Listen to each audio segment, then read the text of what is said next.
PDRcontractors.com. Developed to connect, promote, and advance the PDR industry. Start your membership today.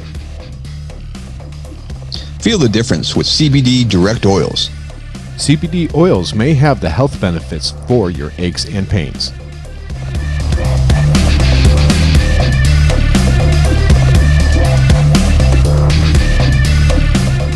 Hey everyone, thank you for joining us for another episode of PDR Tool Time. This is episode 221. I'm your host Vince D'Alessandro, along with Daniel Grom and the one and only John Renstrom. How's it going, guys?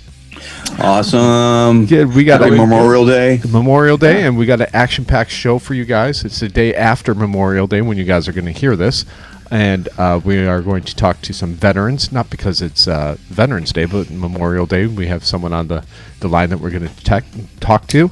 We're also going to talk a little bit about Glexo,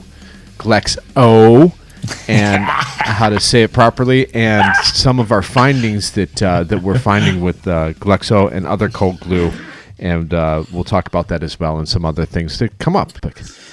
Yeah. You know, I don't know, John wasn't on. We were talking before the show, and we started talking about our dads and memorializing our dads a little bit. And you actually had an interesting story that I did not know about you, Vince, about your dad, but you're also your uncle. Do share, please. Oh, okay. All right. Well, my dad passed away last year, so we're, a little bit fresh in my mind. It really doesn't have anything to do with what we're talking about, but he served in the Italian army. So after World War II. After World War II, yes. And during World War II, my uncle Vince, or my zio Vincenzo, for all you Italians out there, Zio is uncle. I'm named after him, and actually, my mom has an Uncle Vince too on the Irish side, so it's kind of a double whammy. So my Italian Uncle Vince, he served in the army during World War II, and he got injured during the war. And while he was in the hospital, Mussolini came in for propaganda to show his support for the troops, right? So I got a picture of my Uncle Vince, my zio Vincenzo, next to Mussolini. So wow, that is awesome. And for years, my father's like, "Don't show that to anyone. That's a disgrace," because it's Mussolini. I'm like, "Pa, that's part of history. It's cool."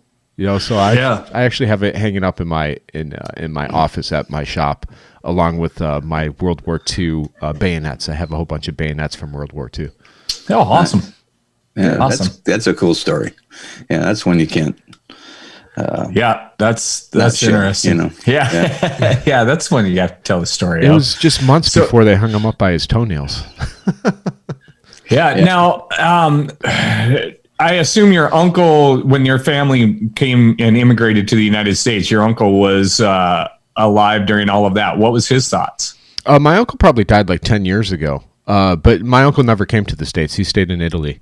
My father came here in 1952, I believe, is when he came here, and he came here as an immigrant, and my mom came here about 4 or 5 years later from Ireland as an immigrant. But back then, you had to serve in your nation's army. If you were in Italy, you had to serve. It doesn't matter. Once you turned 18, you had to put in 2 years. Right. Yeah, a lot of countries do that. Yeah, they still do. Yeah. I know Jerusalem. You have to serve in the Jerusalem army. A few others. So What about your dad, John? My dad was in the United States Navy. He was aboard a mobile crane during the Vietnam War. So he was in, and then he worked on the mobile crane. So he never talked too much about it. But all the pictures, just stuff going on the ship. He had a bunch of old shells that he would make into ashtrays, and it was always building stuff. So he was in the heat of it, huh? Just never really wanted to talk about it. No, where they were at, they were not really in the heat of it. It was just the biggest thing that he said. It was just a line of crap. Pretty much, you're just buried off the coast of a third world country, kind of isolated, and only stuff and people that you got to deal with were the people that didn't want you there. Right. So, so there was nothing fun. It was just a group of guys on a ship trying to make the best of a shit situation. And and they sort of did. But yeah, he made lots of stuff, because he had a whole, basically the ship was a floating crane and it just did repairs on machine everything. shop, probably. Yeah. So he got to build lots of stuff. And then I grew up in a veterans town. So my first job at age 13 was I volunteered at the VA hospital in Hot Springs, South Dakota, and I had to weed whack the gravestones in the veterans cemetery. Wow. So I did 300 headstones. By the time you would finish it, you would pretty much start it all over again. Yeah. And that's reading a lot of grave markers for a lot of men that died alone. My first job in the body shop, I started in the body shop in 1990. And I basically apprenticed under two old, grumpy veterans. One was an Indian and the other one was a white guy. And they absolutely hated each other. And the only thing they had in common was the fact that they were both extreme alcoholics, but one drank beer all day and the other drank vodka all day.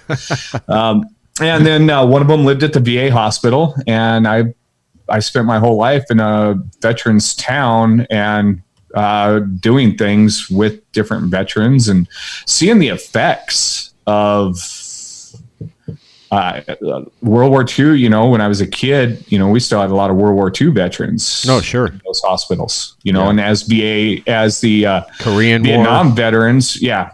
And then Vietnam veterans were just really starting to hit in mass into that VA hospital and into those wards. And it's the results of stuff, man. It's pretty devastating thing for a whole history of the world. Oh yeah. And then Daniel, your father served as well. Was he? Yeah, he was in the Navy, but during World War II, he was on the battleship Mississippi, and he was lucky for me, I think, that they were in Honolulu and they got orders to go over to Iceland and run escorts from Iceland to England. Oh, geez. The Liberty ships. Through all the U-boats, huh? Yep. Yeah. And he left 2 weeks before Pearl Harbor got hit.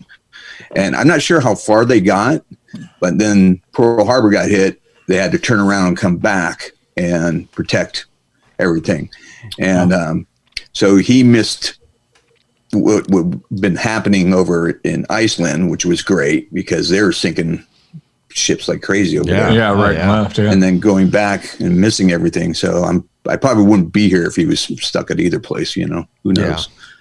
But so he was part of the Pacific War then, at that point. And the interesting thing about what he got to do on the ship was he was the spotter, and they had a little pontoon plane for spotting U-boats and or any kind of submarine basically. And they launched that thing off an I-beam using the same gunpowder shells that they did their ammo with. Oh, geez. And they would shoot this thing off an I-beam and it would fly, and then it would land in the water and they'd crane it up and pull it onto the ship. Wow. That's crazy. And you think about that, that's freaking nuts.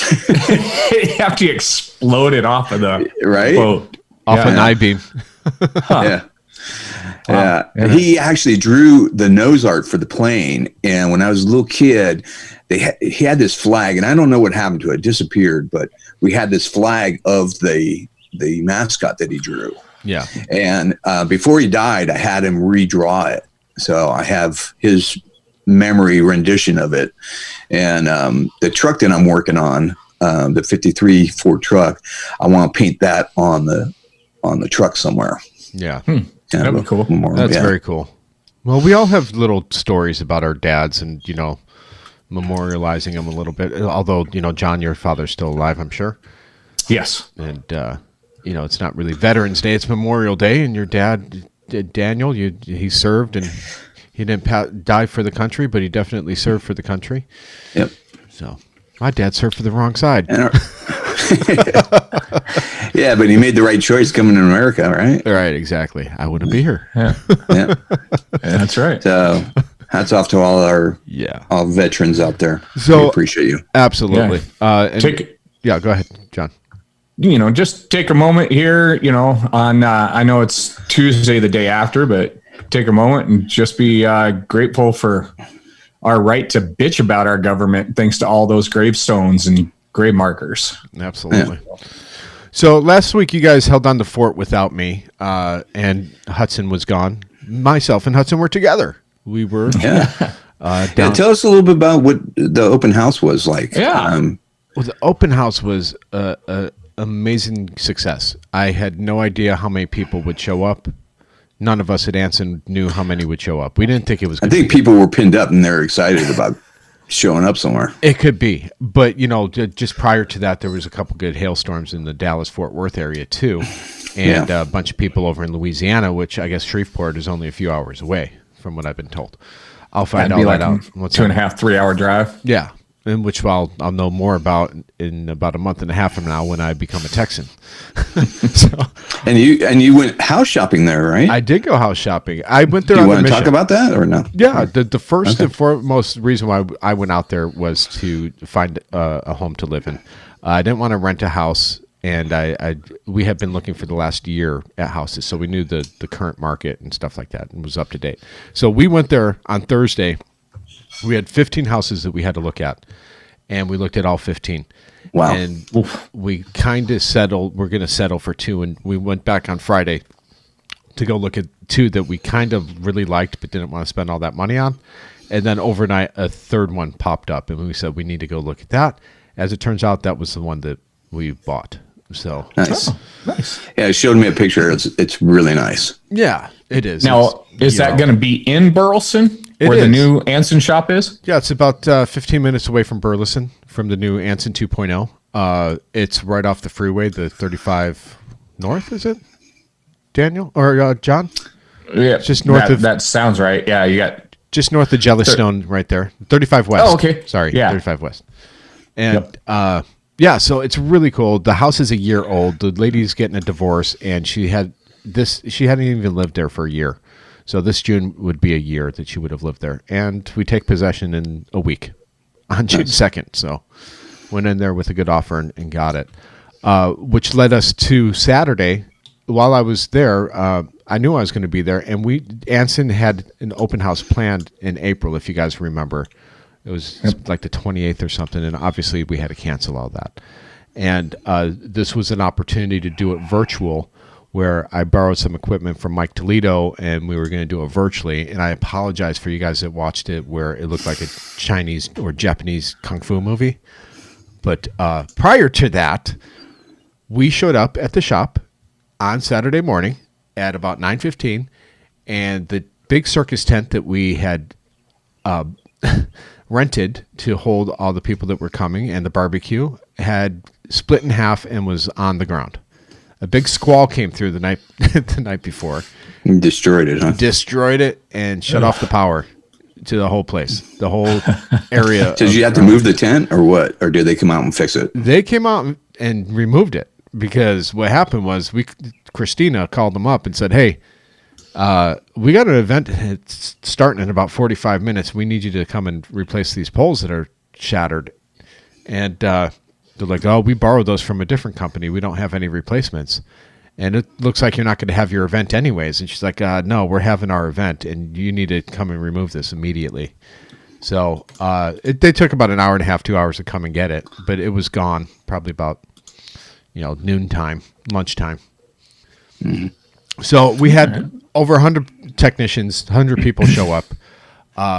What was really special about this was that we actually we had less people show up this year, but it was more successful than the previous year, which was really odd. Maybe they came for the barbecue. We had barbecue this year. It was freaking awesome. Nice. Yeah. No bacon burn ends, but really good coleslaw. Doesn't matter. It's barbecue. Yeah, it was delicious. We did Texas live demos barbecue. with Autel. The Autel rep was there. He was answering all the questions for everyone that was there. It was awesome. The Baytag guy was there as well, showing people how to use the hot boxes, aluminum or steel. Oh, that would have been nice. And really, those were the only vendors that showed up. Everyone else that was there was PDR technicians, which was really cool. Nice. Yeah. And you had the new tunnel light. What'd you think of that thing now you saw it in person? Now that I saw it in person, it's freaking awesome. It's really cool. I didn't realize that you could like join 2 or 3 of them together and make like this massive tunnel. Sure.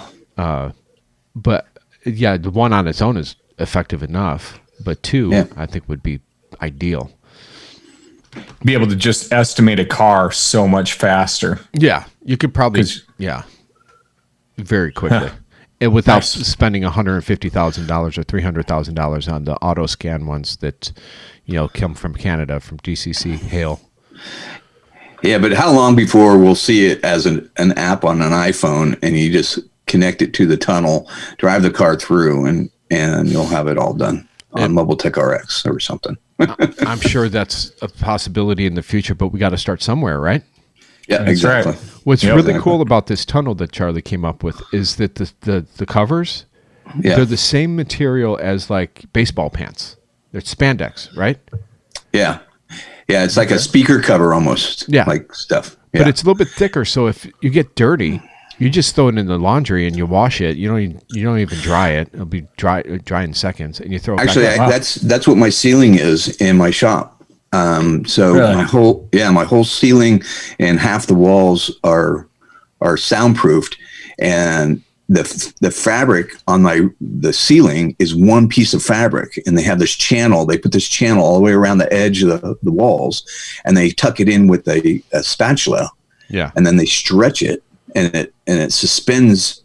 And you look at it, and it just looks like a normal ceiling until you feel it, and it flexes, and it. What's the purpose of but that? it absorbs some sound. Oh, sound? Well, no, behind that is a condensed version of insulation. I mean, it's like compact, hard. Yeah. And it's like 2 inches thick. And it's for aesthetics then? Well, because you don't hear all the noise going on in the shop. When you walk in, it's so much quieter. Yeah. It's pretty amazing, actually. Yeah. Well, that's awesome. Well, I appreciate everyone that came out for that and who came over and thanked me for the show and for, what we do at PBR Tool Time. A lot of you guys, you'd say it in person. We all appreciate that. Whenever you see one of us, feel free to come and talk to us. We're just dent guys, just like yourself. So we're going to call a veteran, which, Who are we calling? We're calling Jesse Hawe. Dentman Tools. Yeah. Dentman Tools. Let's call Jesse and ask him about his service, even though it's not Veterans Day, it's Memorial Day. But I'm sure he's seen some action and stuff, and let's give him a call and talk to him and find out how he's going over there. And he makes some great tools. He does. Can't forget, we've been in an unending war for 19 years now. Yeah. Right. Yeah. Hold on, guys. I'm sorry. I did not connect to the road for some reason. No. If you think about it, though, look at what's been going on in the world. When's the last time you've seen a terrorist act? How much has been going on lately? They said that we're kind of primed for one right now and to look out because we're vulnerable. There's been the FBI warning put out. Is that right? Yeah, to be vigilant. Yeah, but we haven't seen a lot since Trump's been in office. It just seems like everybody's watching their P's and Q's. But around elections, I'm sure it's something they have to be aware of. Yeah. Well, I think right now everything's on delay. So hopefully some of it even crime is down. Yeah. That's kind of interesting. So I know. Well, but while we're waiting to get Jesse on the phone, Daniel, you're kind of picking back up. I know you guys out there in California, you're kind of opening back up. We've never been closed, but are you guys starting to see a pickup in your retail work? Yeah, it's finally starting. Jesse, there he is. Hey, Jesse. Hey, what's up, guys? Not much. How you doing? Hey, Jesse. Morning, Doing Jesse. good. Good morning. You're on with John, myself, and Daniel Graham. Awesome. We wanted to call you because, not because you're an awesome fella, but also, you make pretty damn good tools. And Thank you. We hear you're a pretty damn good dent guy. Try to be. But, more importantly, you served our country with, this being the day after Memorial Day that this posts, we just wanted to, touch base with someone that's out there that's served our nation like yourself, and maybe give us a little insight of how it made you who you are today. Yeah, absolutely. I appreciate the call. I was in the Marines. I served in the United States Marines from 1998 to 2002. I was in the first unit into Afghanistan after September 11th. Oh wow! And it was like 6 months after I got out, I got hired into the dent business. So it's I've done that ever since. That's right. You're an old Dent Wizard technician as well, right? Yeah. I got hired on with Dent Wizard, and I got out of the Marines in September of 2002, and got hired on with Dent Wizard in January of 2003. Well, that's awesome. What we were talking about prior to you getting on is all our dads served, except my my father served in the Italian army, but right. But John's father was in the Navy during Vietnam, and Daniel's dad was in the Navy as well during World War II. So, wow. We gave our kind of perspectives of being kids of veterans.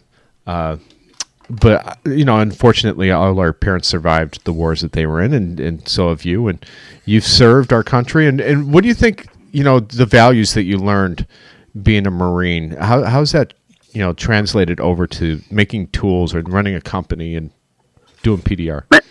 Man, the one thing, in the Marines that quitting isn't an option. You get up every day and you go to work, whatever that is that you got to do. The mindset that you gotta put into it, even if you don't want to, get out of bed. Just the no quit kind of attitude, the push forward. When you're going through boot camp, and when you are a Marine, you take that hill, you take it with full fight. And when it comes to business relations, and when you're owning a company or working for yourself, you have that same drive, that same push, that same mentality. If you don't, then you're you're not helping yourself any. But yeah. With me, I've always kind of instilled that, I live it, try to live it every day. When I go to work every day, I try to wake up with a good attitude and,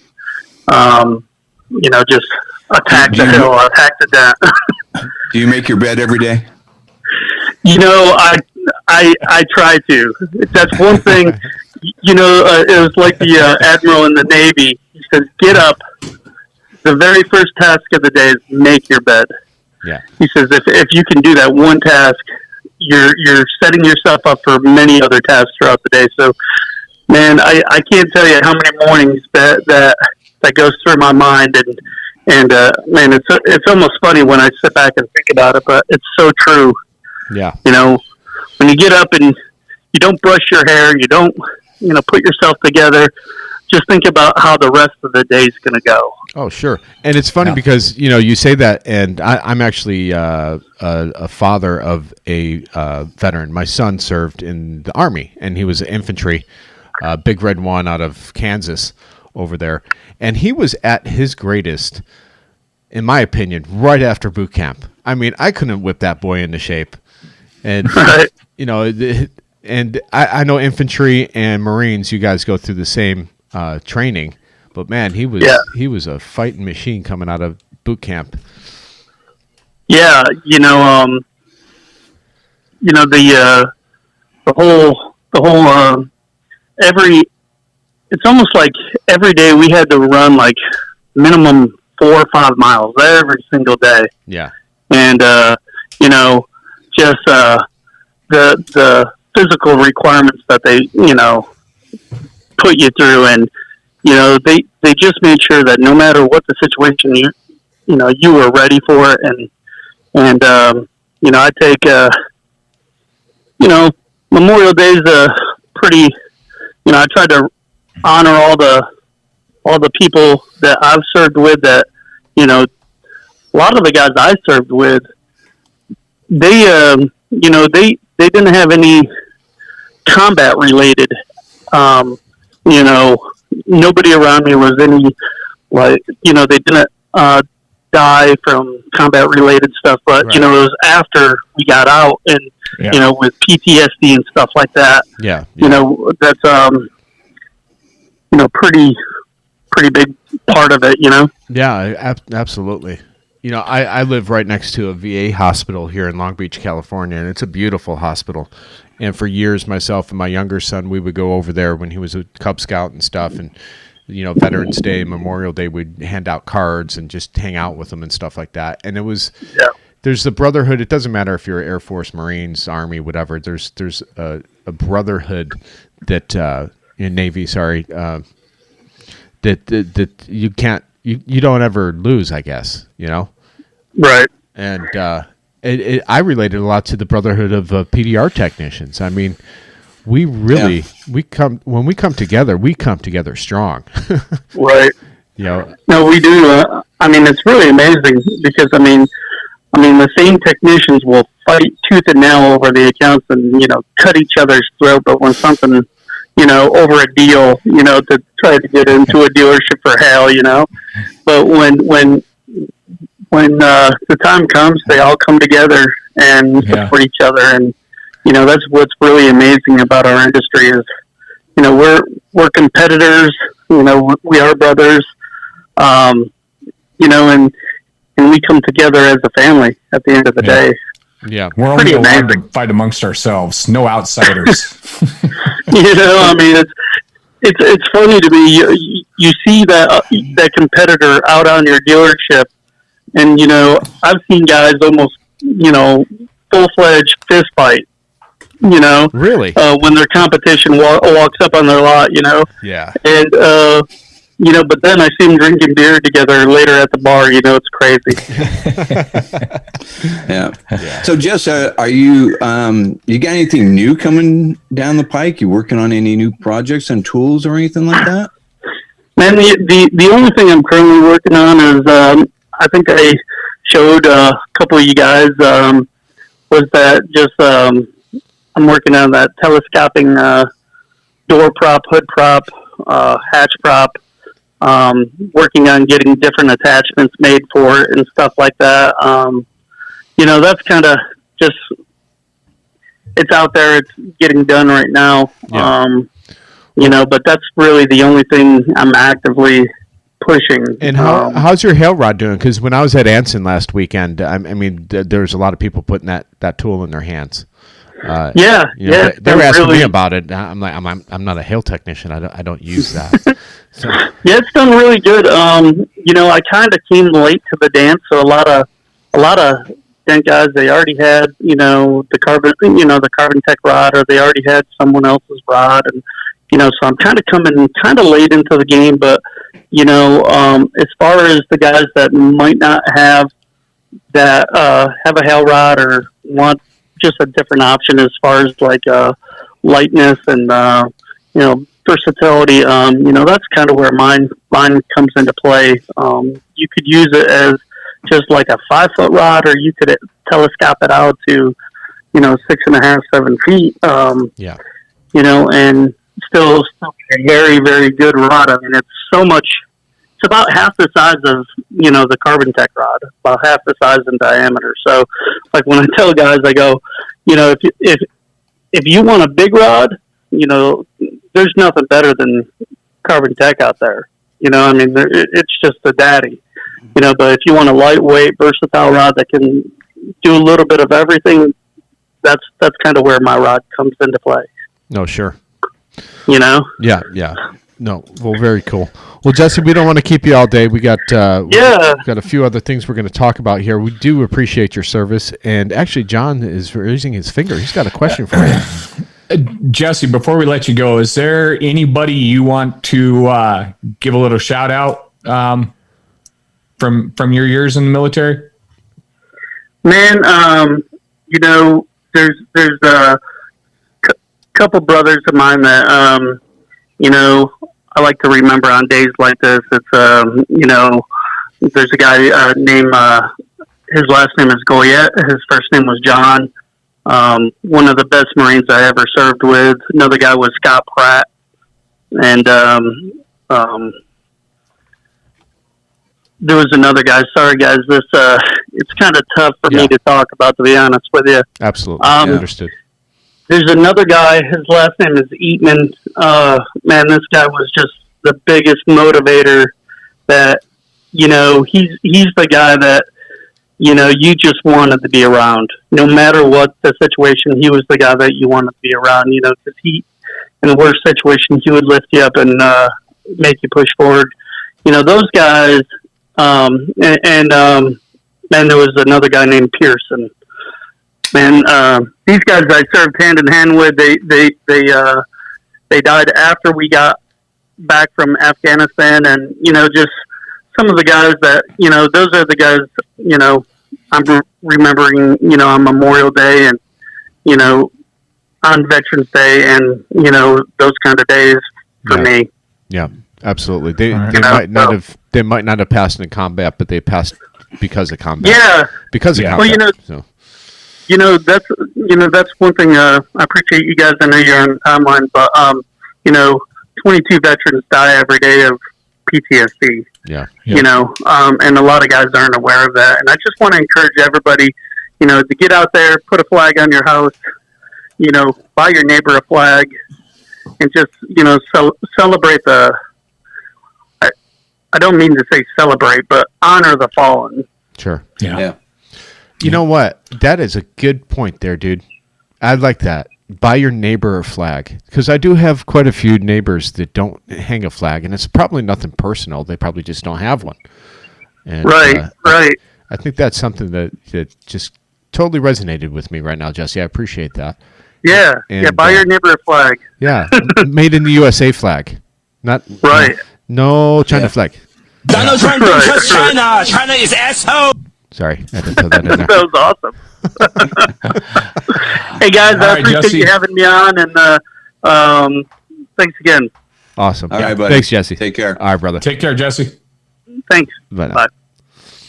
All right, and I'm throwing a link up. We'll have a link to that Dentman Tools new hail rod there in the show notes for y'all. Jesse's one of the nicest guys I've ever met in this industry. I mean, yeah, great guy. Great guy. I mean, shirt off the back type of guy. Sit there and talk to you. He calls me every now and then randomly, and we talk for quite a bit. So he's a good dude. Good dude. Absolutely. So we have something that we need to discuss a little bit here, gentlemen. What's that? Well, you got me concerned. The proper pronunciation of a tool, and then Glexo? Where do you see a C in that damn thing? It's just a look on Vince's face when you say Glexco. Yeah. All right. So Glexo, there's no C at the end. But everybody calls it Glexco. Not everyone. God, just about everyone, man. It really bothers Vince, so I will continue saying it the way I say it. You know what? It's actually someone else that says it that bothers me. So and it's not you.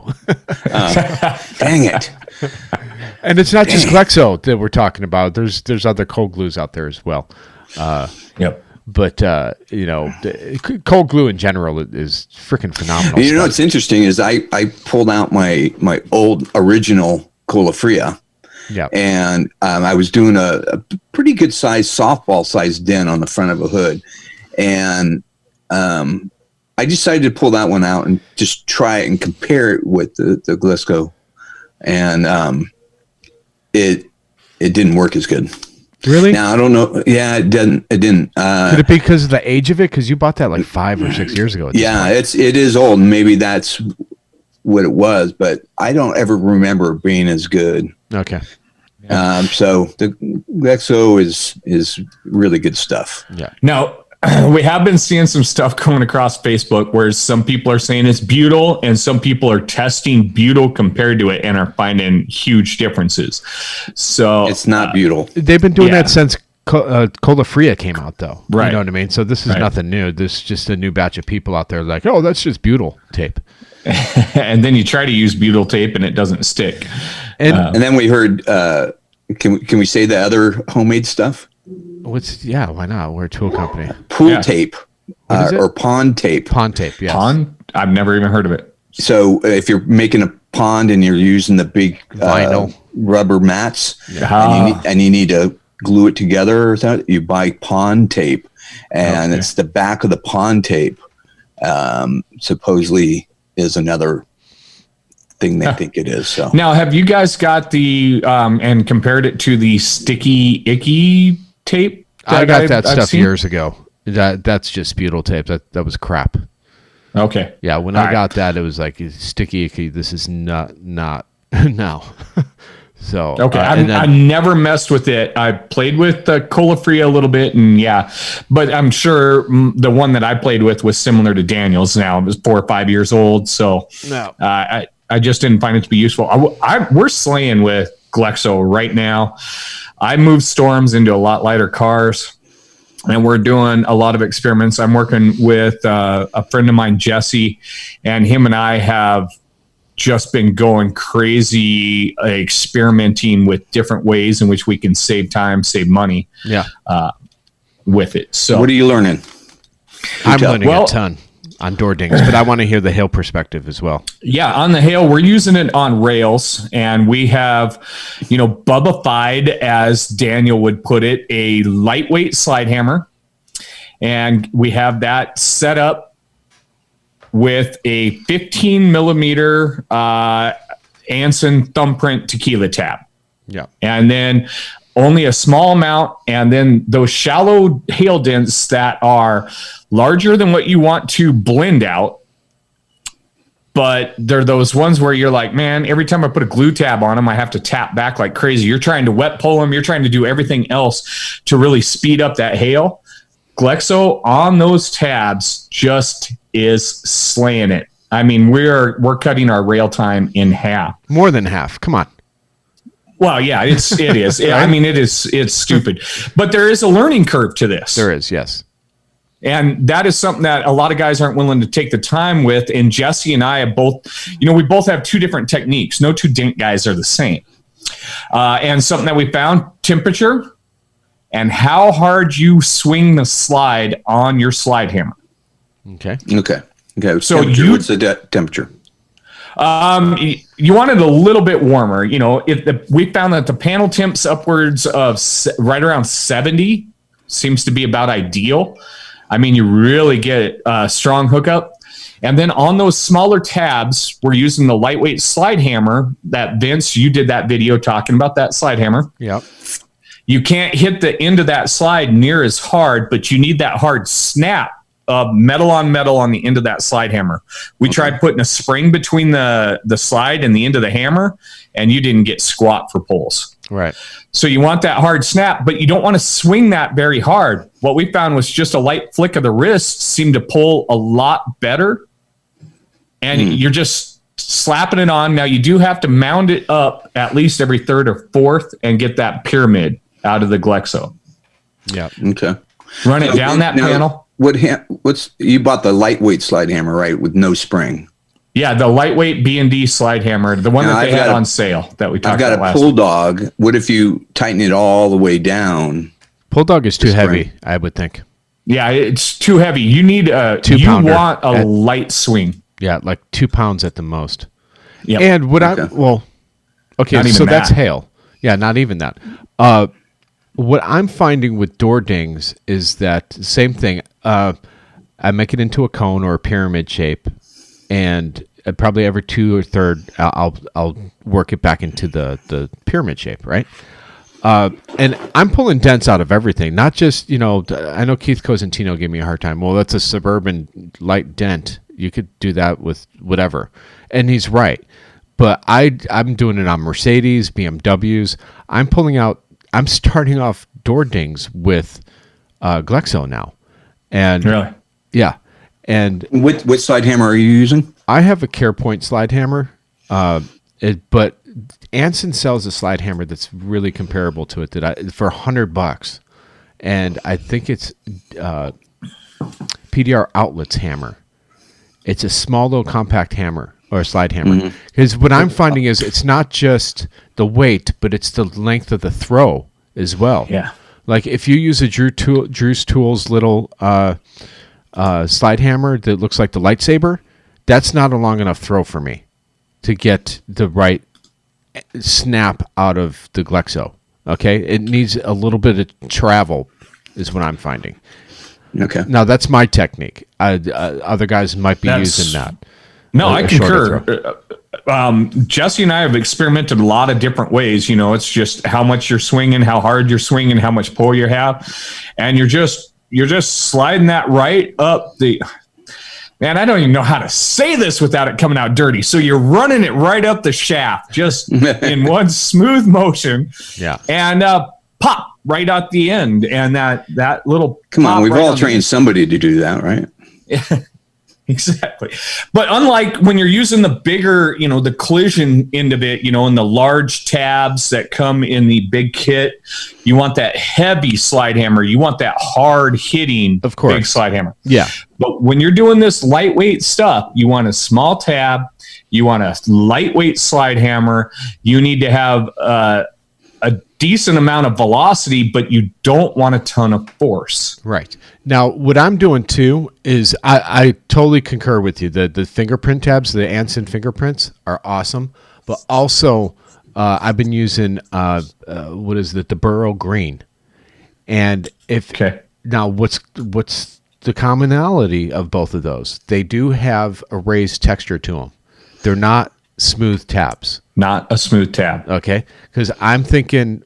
And this is just, from using the same tabs now since I got back from MTE, I only have 2 tabs on there, and I'm using the fingerprint, and then the cold glue does not come off of it, off of the burrow or the fingerprint. I'm never resetting it on the tab.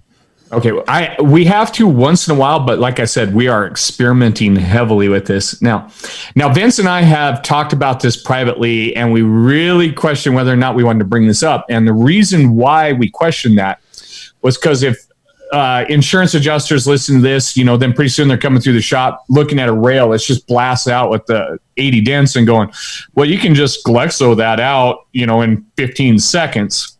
Yeah. We heard that same line of crap come out of Shane Jack's hammer when people were using that and talking about blending all the time. And they're like, well, can't you just jackhammer that out in like 4 minutes? And the truth is no, because until you figure it out and go through that learning curve, it is very hard to distinguish which dents are coming out and which ones aren't.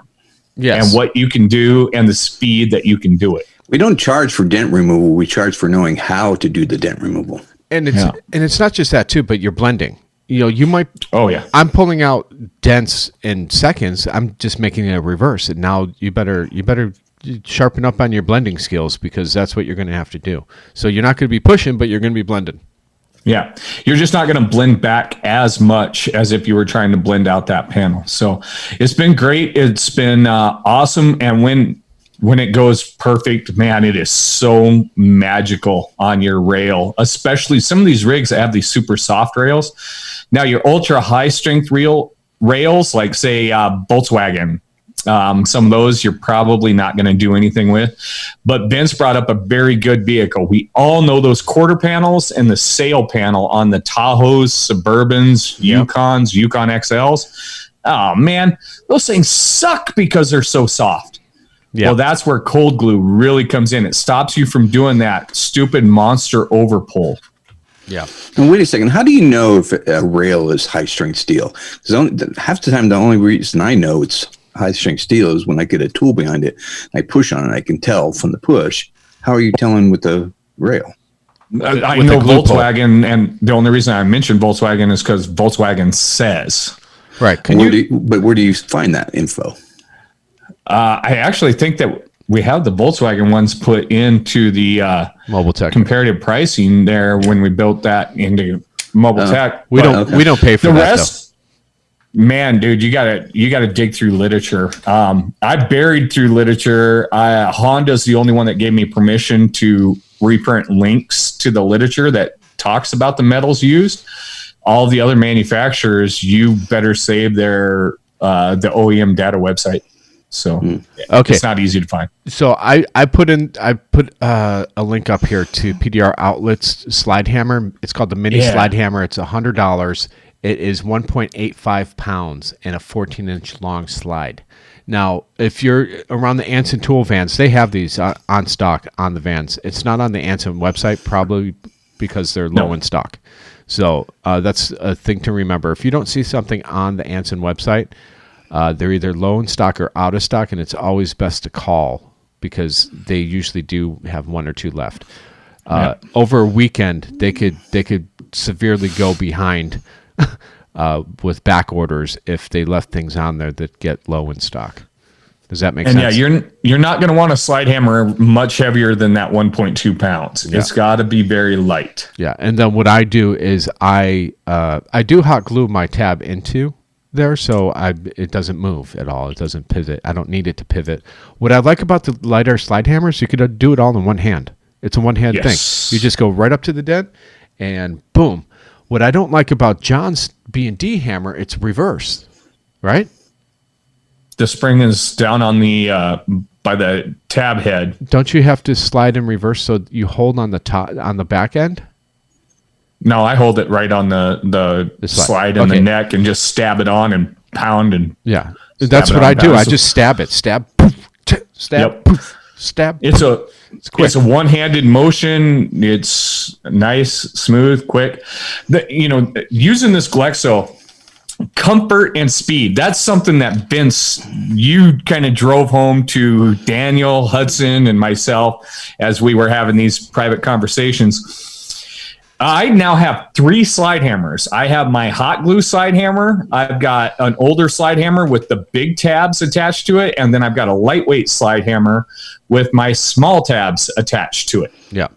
And that is what makes it convenient. If I have to dig a tab out, attach it to my slide hammer, I'm not going to do it. I'm just going to blend and use my hot glue because it's a pain in the ass. Yeah. You have to make this a grab and go situation. Yeah. And that's what I've done. Like I have my Kiwi slide hammer. I don't know if you've seen my Willie cart, which is just my run and gun, door ding, normal stuff. If I'm getting into big damage, then I have to go to my other cart. But my Willie quick cart is just my run and gun.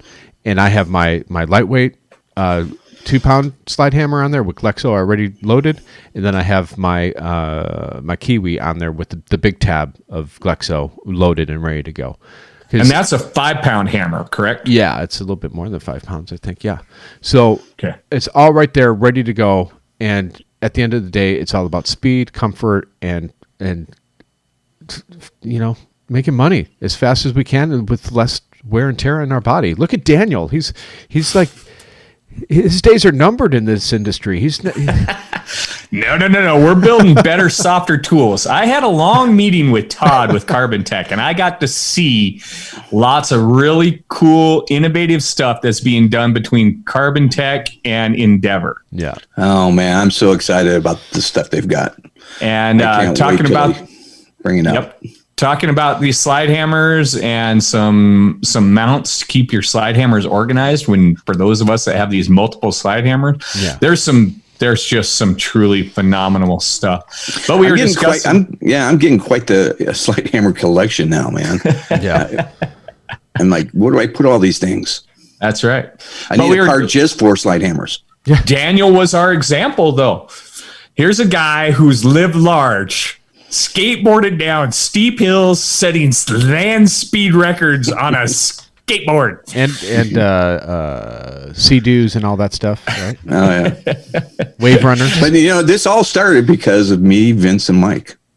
Yeah, Glexo wouldn't have gotten even on the page if it wasn't for that one video that we did in the parking lot on the way to the airport after MTE, and proved to everybody that cold glue was a thing. Yeah, and real and works. Yep. So guys, don't listen. You have to get some cold glue. Don't. You could do it with butyl tape, but you're not going to do it as well with butyl tape. I tried it. It does. It's a slime mess. Yeah, it doesn't work. Now here's some other things too that people are showing about cold glue. Do not take a torch to your Glexo. Yeah, you ruin it. You'll ruin it. And don't overheat the panel. Don't overheat the panel. Just, like I said, panel temp 70. Yeah. Yeah. I was at John Scotto's place in Boston, and we had a gooey mess of Glexo going on. I'm like, what the hell did you do to this? This ain't Glexo. He's like, no, it's Glexo. It's Glexo. I swear to God, it's Glexo. John Scotto, great guy. Yeah. Boston. And we're like, what'd you do? You had to do something to it because it shouldn't act like this. It was all over our fingers. It was worse than like gum. It was terrible. Yeah. And he's like, I asked him, did you heat this up? He goes, yeah, I flash and I get it hot. I'm like, you ruined it. So it definitely changes You're better off using a heat gun and just warming it. Yeah. Or just taking it and kneading it a little bit. If it's cold out, take it and just start kneading it like some bread or like pizza dough and that'll warm it up. And talking about that kneading it, that's what I found doing a rail with those small tabs. When you're pushing it back up into that cone, after about like 2 or 3 minutes, bang, bang, push it into a cone, bang, bang, push it into a cone. It starts getting stickier and stickier because you're warming it just with your fingers. So if you think about that, that means we're warming it to 96 degrees, people, not 327. It's not an easy bake oven. No. Right. So we're not making cookies. We're fixing dents. So stop destroying your cold glue. Do not flash it with heat. It will turn into a gooey, booey, yucky mess. Yeah. Warm means warm. Yeah. 70 to 90 degrees. So. Well, as we're running out of time here, any closing thoughts? Oh, geez, man. Just like throw that right on out there. No pressure now. Well, I'd like to, I'd like to thank everyone that has, served for our country, and whether, you passed away because of it or, in combat or, after combat due to, what you saw and what you did there. I'm remembering those people. Yeah. Yep, and absolutely. We appreciate everything we have. That's the great thing about our industry is we have a lot of patriotism, which I love. Yep. God bless them all. Yeah. Yep. And I'll forever remember all those grave markers and even I was 13, and man, after about the second trip, you start taking a moment as you're walking and going around, you're reading every name. And that's a lot of names. Yeah, and it didn't matter whether they're Christian, Muslim, Jewish, non-denominational. They all came to serve for our country. So, which we should be grateful for. Absolutely. Okay, well, guys, don't forget to level up your tools. Don't do stupid stuff. And keep it stiff. Thanks for listening. Make sure to hit that subscribe button so you can stay up to date with all the industry and tool-related news every week. Visit AnsonPDR.com for the largest selection for just about all your PDR tools, where you'll find hog glue and hog tabs. Don't forget to grab your Magnatech mat, available at most PDR tool distributors. Thanks for listening.